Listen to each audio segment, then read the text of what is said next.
గుంటూరు ప్రాంతానికి చెందిన రామకృష్ణారెడ్డిని భార్య రమ్య హత్య చేసిన ఘటన కలకలం రేపింది. ఈ ఘటనపై సీఐ రాజశేఖర్ రెడ్డి దర్యాప్తు ప్రారంభించారు.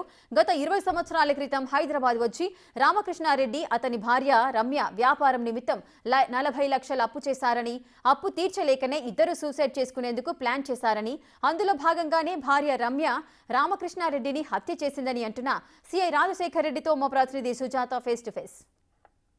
కేబీహెచ్పీ పోలీస్ స్టేషన్ పరిధిలో భార్య భర్తని అత్యంత దారుణంగా హతమార్చినటువంటి ఘటన చోటు చేసుకుంది. అసలు ఎందుకు భర్తని హతమార్చి తాను కూడా దాడి చేసుకుందో ప్రస్తుతం మనతో పాటు కేబీహెచ్పీ సిఐ రాజశేఖర్ రెడ్డి సార్ ఉన్నారు. సార్ చెప్పండి, ఎప్పుడు జరిగింది ఈ ఘటన, ఏం జరిగింది?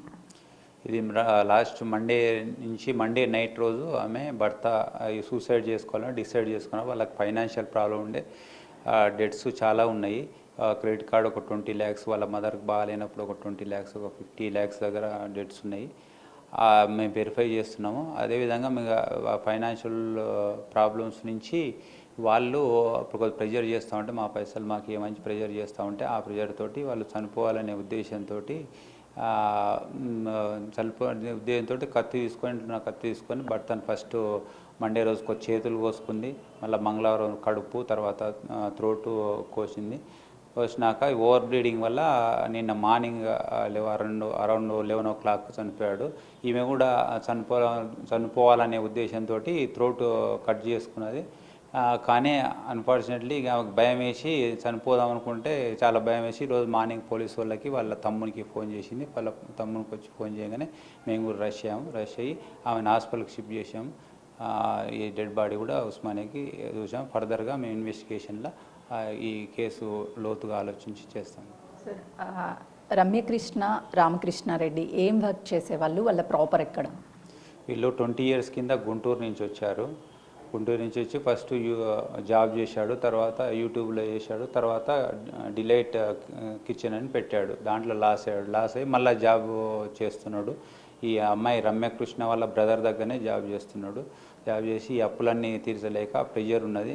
దాని నుంచి ఇద్దరు చనిపోవాలని డిసైడ్ చేసుకుర్రు. కానీ ఆయన చనిపోయాడు. ఆమెనే కత్తి తీసుకొని ఫస్ట్ కట్ చేసిన ఆయన్ని, తర్వాత ఈమె కూడా త్రోట్ కట్ చేసుకున్నది.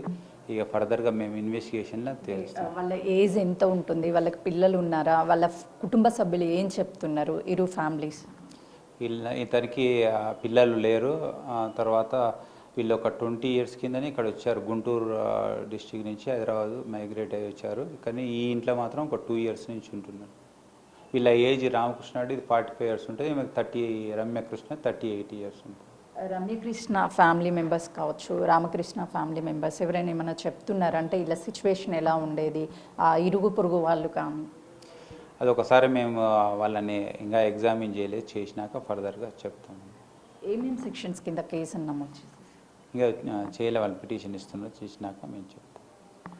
కేపీహెచ్పీ పోలీస్ స్టేషన్ పరిధిలో జరిగినటువంటి ఈ ఘటనలో అటు ఫైనాన్షియల్గా వాళ్ళకు ఉన్నటువంటి ప్రెజర్స్ తట్టుకోలేకనే ఇద్దరు చనిపోవాలని నిర్ణయం తీసుకున్నారు. భార్య భర్తని దాడి చేసి చనిపోయిన తర్వాత తనకి ధైర్యం సరిపోకనే తను అటు పోలీసులకి వాళ్ళ తమ్ముడికి కాల్ చేయడంతో వెంటనే ఘటనా స్థలానికి చేరుకున్నారు. ఆలోపే రామకృష్ణ మరణించినట్లుగా కూడా అటు వైద్యులు నిర్ధారించడంతో మార్చరీ డెడ్ బాడీని పోస్ట్మార్టం నిమిత్తం హాస్పిటల్కి తరలించారు. మరోవైపు రమ్యకృష్ణకి ట్రీట్మెంట్ ప్రస్తుతం తన పరిస్థితి నిలకడగానే ఉన్నట్లు పోలీసులు చెప్తున్నారు. ఫర్దర్గా ఇరు కుటుంబాల సభ్యులు ఇచ్చినటువంటి పిటిషన్ మేరకునే ఈ కేసును దర్యాప్తు చేస్తున్నట్లుగా కూడా తెలుస్తుంది. Cameraman Srikanth, Sujatha, KPHP police station.